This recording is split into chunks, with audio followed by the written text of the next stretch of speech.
Hey everyone, remember here just 3 short weeks ago when I had the interview with the anonymous source, the big player of the Bass Pro Tour? Remember he told me it would take someone the likes of Jordanlee or Jacob Wheeler to not sign their contract in order to get MLF to rethink their lifestyle? Well, one of those two guys has flexed their muscle and decided not to return to Major League Fishing. Here, let me let him tell you. Yeah, so next year I'm going to be fishing the Bassmaster Elite Series. Oh,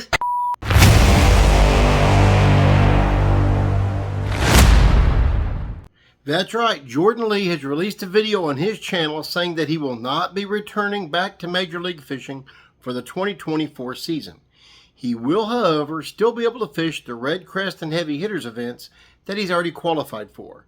But as far as his 2024 option for his full tournament season, baby, he's back to the Bassmaster Elite Series. Remember, it was just 3 weeks ago that the Angler Protection Committee was formed to try to negotiate with Major League Fishing and Boyd Duckett as to the proposed rule changes and also qualification guidelines for the 24 and 25 season. Well, now it looks like the next important domino in that whole saga has officially fallen. Now, it looks like that whole time frame of roughly 3 weeks ago ends up being even more important, because not only was the Angler Protection Committee formed, but Duckett also released a little bit of a statement saying he had no plans on negotiating with this group and that he didn't even recognize them as someone who would speak to. Now, at the same time, it looks like Jordanlee was doing some speaking of his own. In fact, he was making a phone call to Bass. Yeah, that's right. 3 weeks ago, Jordanlee made his first call to BASS to explore his options of being able to get back into the Elite Series using one of his 2 Legends exemptions. This is right around the same time that Boyd proclamated that he had no plans on talking to this new Angler Protection Committee. So it looks like the old Hail Mary from the anglers didn't work. Here's a clip from Jordanlee on BassTalkLive kind of explaining how that went down. Larry Nixon, Rick Klein, they're coming back. We're not going to be able to take you this year. If you want to jump in some opens, we'd like you to fish some opens. Maybe next year an exemption spot will open up. Okay, well, I'm looking at it like, okay, that makes my mind up. Sign my MLF agreement. We have an opt-out clause in it. I pay my $5,000 MLF. That's where I'm going, 2024. That's right. As of 3 weeks ago in that first conversation with Bass, he had only 2 options. Either A, start it over from scratch, back down the opens, or B, stay with Major League Fishing. He opted to stay with Major League Fishing. I'm sure his sponsors would have liked that better, being the bigger stage. Plus, he really didn't want to start from scratch and going down and fighting it out in the opens. Who can really blame him there? Then, this past Thursday, he gets a call from Bass. It seems they learned that Larry Nixon was going to retire. So that was going to be opening up one of their 2 spots for a Legends exemption.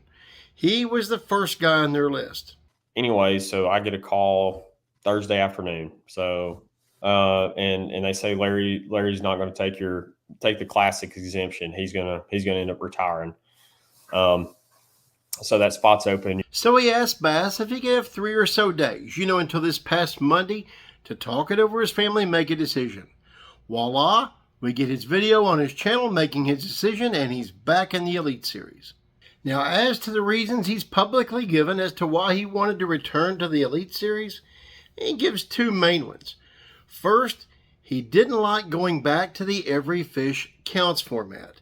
He says he was a big proponent of the best 5 and really hated going back to the every fish counts. Also, he said it was literally a question of job security and that he asked himself where he saw himself in 5 years. Does that sound like someone who has a lot of confidence in Major League Fishing? Where are you going to be in 5 years? The question might as well have been, are they going to be around in 5 years? So the next question we have to ask ourselves is he going to be the only casualty of this new war between MLF and BASS, or has this just begun? Well, if you listen to our friend Andrew Upshaw, this is what he had to say. Jordan will not be the only one. Now, will he be the only one that makes it into the Elite Series? Yes. Okay, Andrew, keep it coming. Now, I have been told that there is a handful of guys leaving the Bass Pro Tour that we'll literally know in the next week or so, maybe 2 weeks.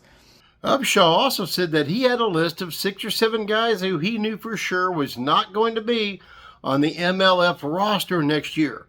Where they would end up, he doesn't know, but he predicts this will be a big hit against Major League Fishing. So if you listen to our friend Andrew Upshaw and also take into account other predictions made here on this very channel, it looks like the triage of Major League Fishing has just begun. Will they get the bleeding stopped in time? That remains to be seen. So folks, was this the only big prediction to ever come true off this channel? No. Not the first, and I pray it's not the last. I could sit up here and do some wacky, funny, I told you so dance, but nobody came here to see that. So here's my question. Do you want the juice? Do you want to get your fishing news on the latest, newest, hottest topics in fishing to come from someone who looks downfield, cultivates their sources, and does their research in order to get it right the first time? If you do, it's easy. All you got to do is comment, like, share, subscribe, and keep coming back here for your latest fishing news. And until next time we meet, do me another favor. Get out there on the water. Keep it wet.